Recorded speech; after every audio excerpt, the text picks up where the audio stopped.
Welcome to another deep dive. Today, we're going to be exploring this essay that I found really interesting. It connects faith, societal values, and national development. And the author has this unique approach using religion, to try to understand why some nations flourish while others kind of face more challenges. Yeah, it really does make you rethink some assumptions. Yeah, and we'll unpack some pretty intriguing questions, like whether a nation's dominant religion can it really predict its success, Right. and if there's some kind of secret recipe for creating a thriving society, Yeah. and maybe along the way we'll rethink some of our own assumptions. You never know. Yeah, definitely. The essay, it kicks off with this powerful image, an animation of a pig eaten by a cat, which then transforms into a tiger, continuing a cycle of oppression. Okay, so we're starting with some animation, a pig and a cat and a tiger. I don't quite see the connection yet to the topic. It might seem like a strange place to start, but it sets the stage for a bigger idea, the collective unconscious. Okay, so collective unconscious, what does that actually mean?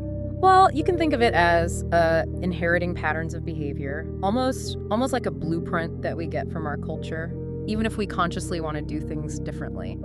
The essay argues that these patterns, often shaped by the dominant religion, influence everything from cultural norms and economic structures to a nation's behavior on the international stage. So it's like these deeply ingrained values are shaping a nation's destiny, even if we don't realize it. Exactly. The essay explores this through some really diverse examples. You have Buddhist countries where the focus on spirituality doesn't always translate into economic prosperity or stable governance. Right. You have India with its rich philosophical traditions still grapples with poverty and social injustice. Yeah.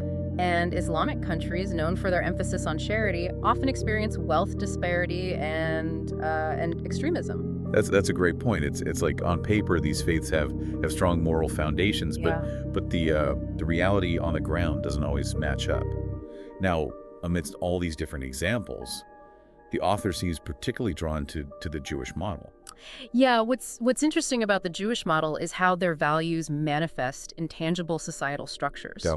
For example, the concept of tikkun olam, repairing the world, is deeply ingrained in Jewish culture. Right. This translates into a strong emphasis on public welfare, a robust social safety net, and a cultural expectation of giving back to the community. It's not just about individual spiritual growth, it's about taking action to improve society as a whole. So it's like their faith provides a framework for creating a more just and equitable society. Precisely, and it goes beyond just social welfare. The essay also points to the Jewish emphasis on education and intellectual discourse, which has historically fostered a culture of innovation and problem solving. This has contributed to their success in various fields, from science and technology to business and the arts. It sounds like they've found a way to combine spiritual growth with tangible, positive action in the real world. That's the key takeaway here. The author argues that true faith isn't just about lofty ideals, it's about having a system for putting those ideals into practice. Right. The Jewish model demonstrates how this can be done, translating faith into concrete actions that benefit society as a whole. Yeah, it makes you wonder if other nations could learn from this approach, adapting it to their own cultural context. That's the question the essay explores, and it gets into some fascinating comparisons between different cultural models. For example, the author contrasts the action-oriented Jewish approach with what they see as a tendency towards passivity in some Buddhist and Hindu societies.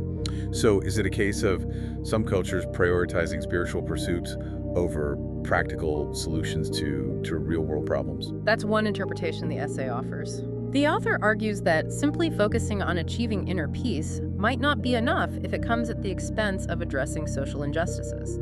They use the example of India, where poverty and inequality persist despite a rich spiritual tradition. Right. The essay suggests that there needs to be a balance, a way to integrate spiritual growth with concrete actions that alleviate suffering and create a more just society.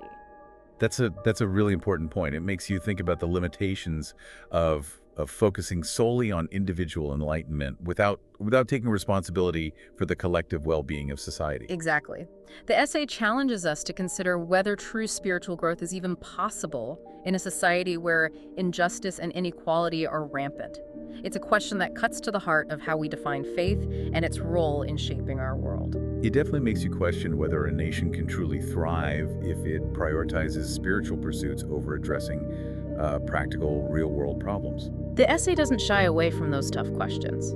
It's a nuanced look at how faith can be both a source of inspiration and a potential obstacle to progress.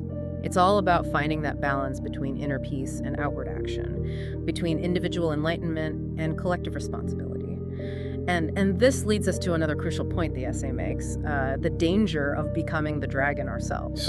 You mean like in that opening animation with the pig and the cat and the tiger? A reminder that fighting against injustice doesn't make you immune to becoming an oppressor yourself. Precisely, yeah. The essay warns against the seductive nature of power and how even those fighting for a just cause can fall into the same traps they were trying to escape. It calls for constant vigilance and self-reflection to make sure our actions actually align with our values. Yeah, it's a sobering thought. It's easy to get caught up in fighting for a cause and lose sight of the bigger picture. But if we want to create a truly just and equitable society, we have to hold ourselves to the same standards we expect from others. And that starts with individual accountability.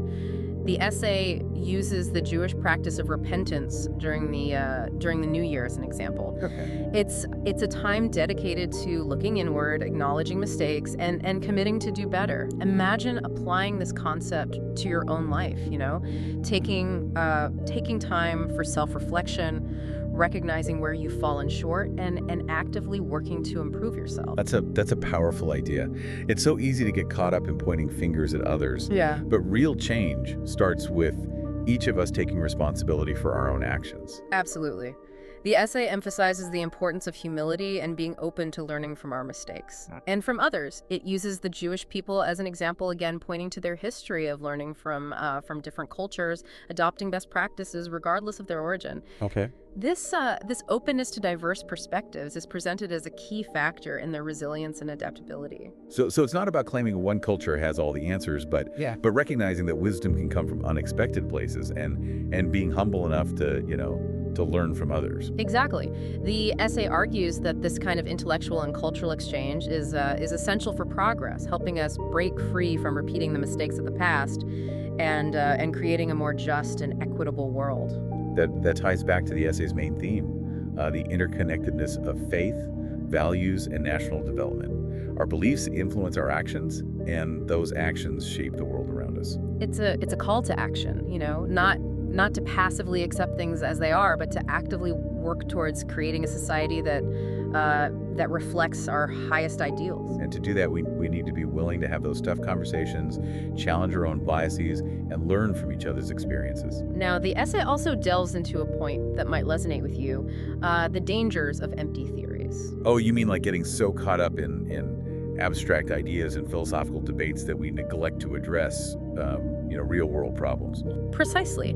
The essay uses India and some Buddhist countries as examples, suggesting that the pursuit of spiritual enlightenment can sometimes overshadow the need for practical solutions to issues like poverty and social injustice. It's like they're so focused on achieving inner peace that they become detached from the suffering of others. Yeah. Almost creating a spiritual bypass. Right.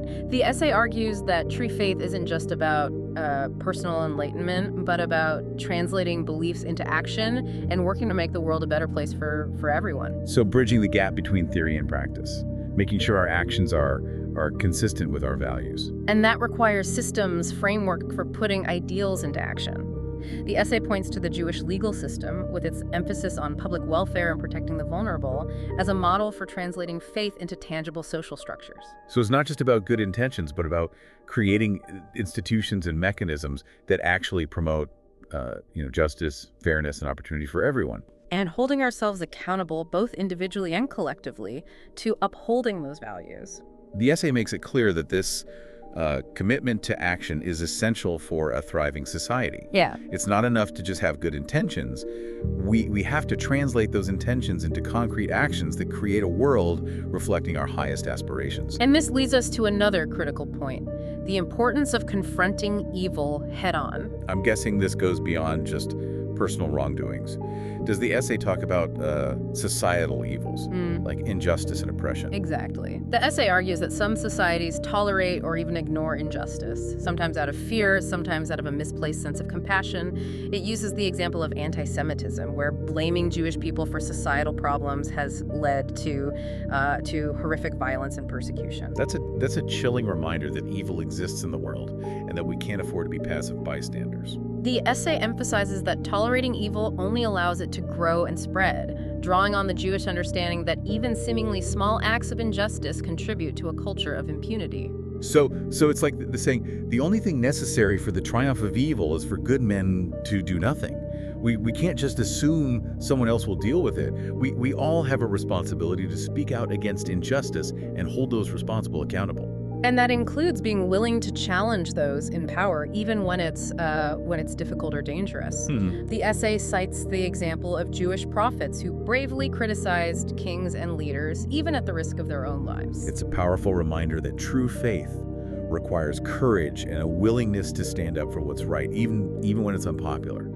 But how do we balance speaking out with maintaining peace and stability? That's where things get complex, and the essay acknowledges that there's no easy answer. It highlights the Jewish emphasis on justice and accountability, alongside their commitment to peace and reconciliation. Okay. It suggests that creating a truly just and thriving society requires navigating this tension, being strong enough to confront evil while also striving for peace and understanding. It's a delicate balance, and the essay doesn't offer a simple formula. It seems to be suggesting that finding that balance is an ongoing process, one that requires careful consideration and a nuanced understanding of the specific context. Exactly, yeah. The essay doesn't offer simple solutions, but it does provide a framework for thinking about these complex issues.